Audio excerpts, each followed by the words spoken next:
أليف باتاتا جيبها خدل ذا روزا سين شين صوم نور دعظة أين خيفة قف كفنا ميم نون هواوية أليف باتاتا جيبها خدل.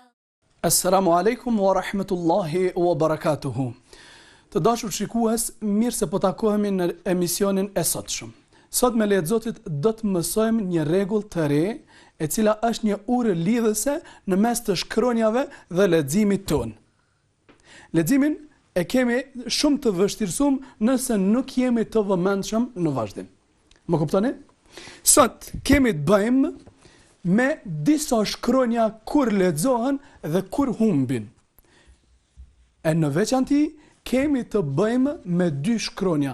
Ato janë elifi edhe lami. Elifi edhe shkronja lam. Në disa raste lexohen, po në disa raste humbin. Për me i letu në të kuptuar, e dojmë alfabetin arab e ndojmë në dy grupet shkronjave, ashtu me qujt. Po shkojmë, nëse e dojmë këta do me thonë me dy, atëherë në mbetet gjithë se cili grup me i pas ka 14 shkronja. Ndarja e parë muna me qujt shkronjat diellore, që arabisht i bjen hurufu shamsiyeti.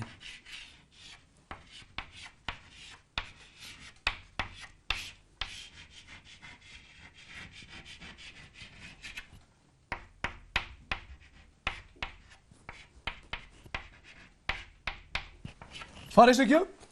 Shkronjat diellore.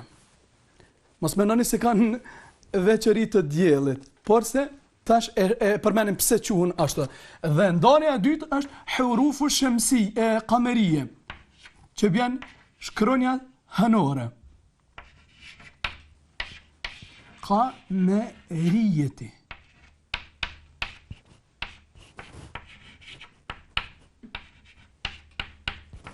Shkronjat diellore dhe shkronjat hënore. Këto ishin 14, këto ishin 14, shumë sakt. Jemi të qartë deri këtu? Çfarë përmendëm? Në çka kena punë më shumëti? Me elifin edhe me shkronjën l, me lamin. Në disa raste lexohet elifi, në disa raste nuk lexohet elifi. Në disa raste lexohet lami, në disa raste nuk lexohet lami. Edhe merrni si definicion. Kur elifi dhe lami janë të vokalizuara, kanë e, i, u ose sukun, lexohen.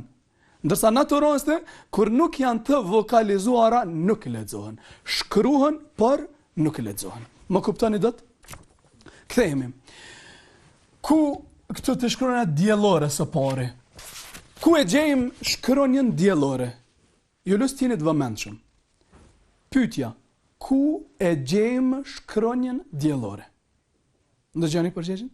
Shkronjën diellore e gjejmë në fjalën e dytë. Me rastin e lidhjes së dy fjalëve, shkronjën diellore e gjejmë në fjalën e dytë me njëherë pas lamit, pas elifit edhe lamit që nuk janë lexu. Ajo shkronjë që vjen mas lamit dhe ka të shtid, ajo është shkronjë diellore. Pra, karakteristik e shkronjave diellore është se lami, shkronja l, edhe elifi nuk lexohen. Më kuptoni? A janë lexu këto? Elifi dhe lami jo. Por kemi shku hurufu shamsiyeti. Çfarë bën? Shkronjat diellore. Neve nuk na intereson me dilla me han, po na intereson me gjet cilat shkronja lexohen, cilat shkronja nuk lexohen. Dhe e dyta, aty ku nuk lexohet elifi edhe lami, shkronja pasojna ka të shtit. Ka të shtit. Ajo shkronjë bashkë e shkronjë është shkronjë diellore. Jemi të qartë drejt këtu? Vazhdojmë tutje. Shkronja T. është shkronja diellore. Për shembull, huwa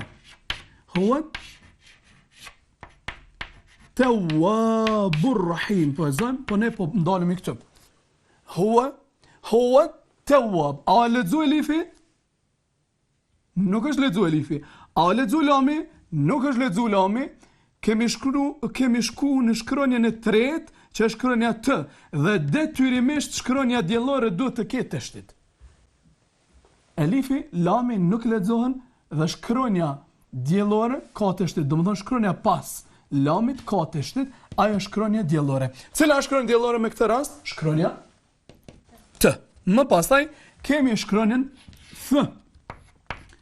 Qa do të thot para tës edhe para thës, edhe para shkronjave të tjera nuk duhet më lexu as elifi e as lami. Julus, disa herë po e përmendim që me e zgju atë vëmendjen faktikisht tek shqiptimi i këtyre shkronjave.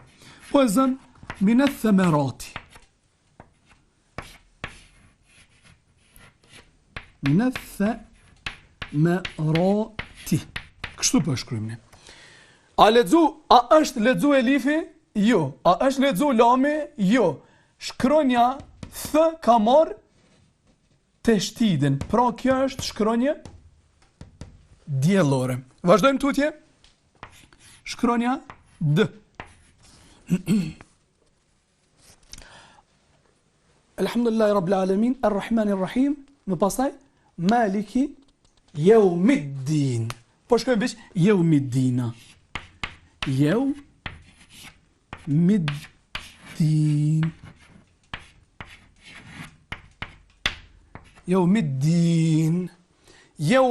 A ke lexuar Yawmildin?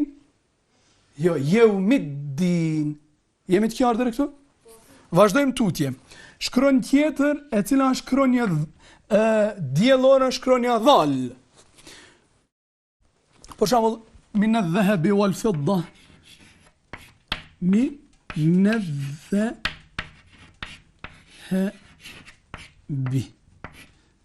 Julus, po mëni me vrejt, ku e gjejmë shkronjën diellore, tham, në fjalën e dytë.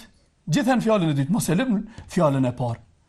Kur pas elifit dhe lamit të cilët nuk lexohen, dhe ajo shkronjë që vjen pas atyre që nuk lexohen, ka të shtit, pikërisht ajo shkronjë është shkronjë diellore. Po zëm, shkronja e pestë është shkronja e r. Warka'u ma'a ar-raki'in.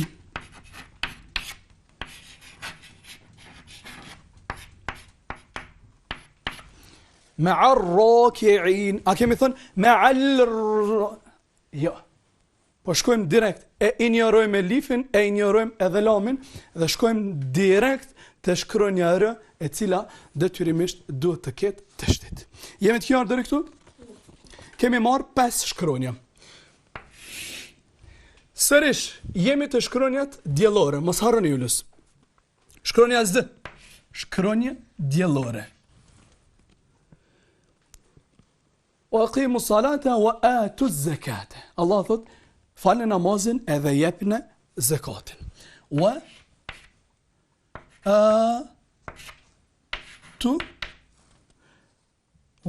në realitet kemi tu të gjatë. Tu zakate. Zakate. Fjala e parë po lidhet me fjalën e dytë. Aty ku nuk e lexoj elifi dhe lami, pasana vjen shkronja që ka teshtit, e me këtë rast është shkronja Z. Shkronjë diellore është shkronja S. Në vazhdim shohim mines semai. Po zëm.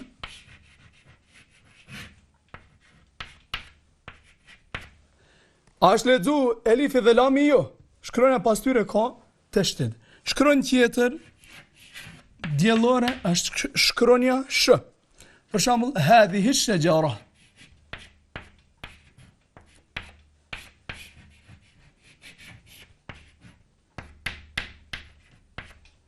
Shajarati. الص Më pastaj shkronja s e rënd. Wa aqimu salata wa atu zakata. E përmenëm wa aqimu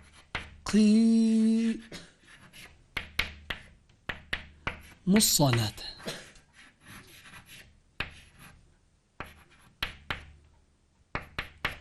Vazhdojmë tutje, shkronja dod. Është shkronje diellore.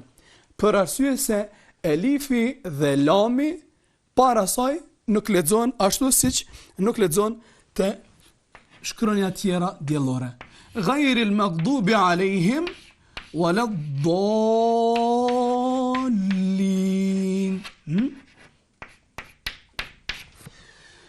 Wala. A është lexu elifi? Nuk është lexu. A lexu lami? Nuk është lexu. Shkronja dod ka marrë të shtet sepse është shkronjë diellore. Vazhdojmë tutje. Ende jemi tek shkronjat diellore. Shkronjë diellore tjetër është shkronja to. Fauqa ku مطور طورة. Po e zëmë kene në surën Bekare. Fauqa, kjo thë, nuk e kë. Fauqa kumuttur. Nuk është lexu elifi, nuk është lexu lami para saj dhe ajo ka marrë të shtit dhe e bën të jetë shkronjë diellore. Gjithashtu, shkronja dh është shkronjë diellore.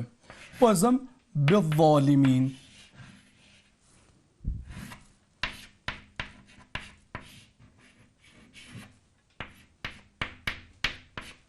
بالظالمين. Shkronjë tjetër diellore është shkronja l.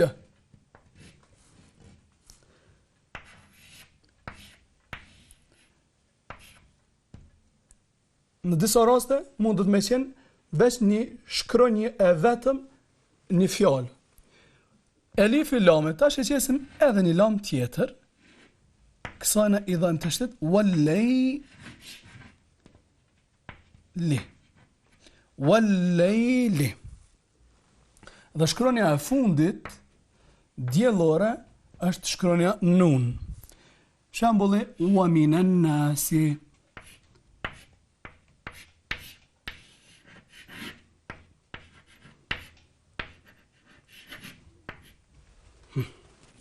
Wa minan nasi. 2, 4, 5, 10 edhe 4, 14 shkronja diellore. Këto janë shkronja diellore. Pra t, th, dal, dhal, ra, zaj, sin, shin, sad, dad, ta, dha, lam edhe nun. Janë shkronja diellore. Çka do të thotë elifi dhe lami para tyre nuk lexohen. Dhe këto shkronja pas elifit dhe lamit e detyrimisht duhet të kenë të shtit. Kemi të qartë deri këtu? Edhe një gjë që ka shumë e rëndësi, ndonjëherë ka raste, ju lus të më dëgjoni. Ka raste kur ndonjëherë vetëm elifi me fetha mund të llogaritet shkronjë, mund të llogaritet fjalë në veti. Për shembull, et-tawwab mund të më ra krejt. E-thamarat, ed-din, ed-dhahab, ar-raki'in. Më dëgjoni? Vetëm elifi me fetha e lun në rolin e një fjale të plot. Po me këtë rast, do më thonë, po zëm ed-dhahab. Si soje? Ed-dhahab.